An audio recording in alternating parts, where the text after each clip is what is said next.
Hello, genealogists. This is Craig, and this is Just Genealogy. And I wanted to discuss something that has bothered me all of my life in genealogy.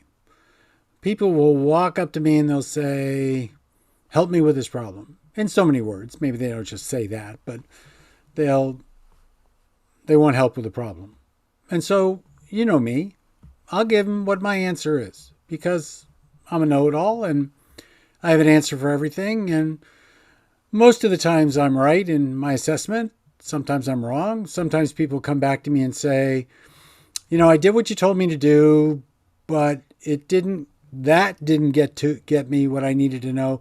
But in the process of doing what you asked me to do, I was able to find what I was looking for. It just wasn't where you said it was. It was somewhere else, but I found it because I did what you told me to do, that kind of thing. And that's just as good for me. But I've always, not always, but sometimes I encounter, I'll say XYZ, and someone will say, well, I've been doing this for 30 years, blah, blah, blah, blah, blah, blah, blah, blah, blah.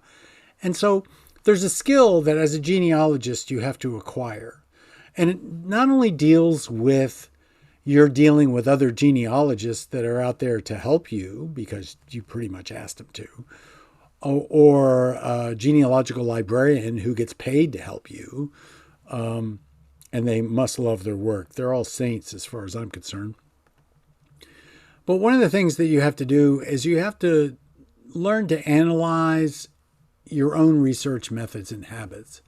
And one of the habits that I want to talk about today is listening. Now, this has been very difficult for me all of my life because, after all, as you know, I'm a know-it-all. And know-it-alls, what do they listen for?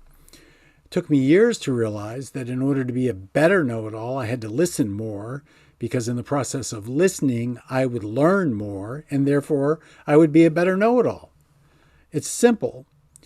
So you have to ask yourself, do you really listen to what people say to you, or do you offer some sort of passive-aggressive yes, but, I agree with you, but, which is not the same thing as agreeing with you. That's just a different argument.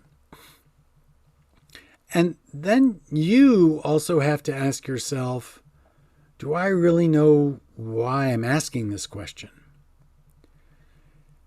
Is it being asked to find an answer, or is it being asked for some other purpose, like the opportunity to tell the tale of your own research? Now, I personally come from the school of thought that the difference between an amateur and a professional is that you don't know a professional's genealogy. An amateur's genealogy you know because they're constantly talking about it. Now, there's a difference between a professional who shares their family as part of a teaching moment to a crowd based on slides and a lecture and a discussion of, hey, my family I'm related to, one-on-one with somebody else. They're two entirely different circumstances. There's nothing wrong with using your family as a teaching moment or as a way to describe something to help somebody learn something more. The problem is that you have to learn to refine the data you provide people down to what is necessary to, in fact, ask the question and get the question answered. You also have to recognize that you have to be aware of when you find information that's been the object of an intense search, that the best thing to do is to move the document out of the way and cry over it quietly, happily, happy tears. I've had to remove documents from in front of several people over the years because they just happened to find exactly what they were looking for, and they've been looking for it forever, and they found it. And it answered the question that they had. And they were so happy that they were crying. That's happened. I don't cry, but my eyes get wet. Is that helpful? So I can, but what you have to be careful of is that joy doesn't get in the way of your analyzing and reading the record correctly. It may superficially answer the question, but how many additional questions does it ask on analysis?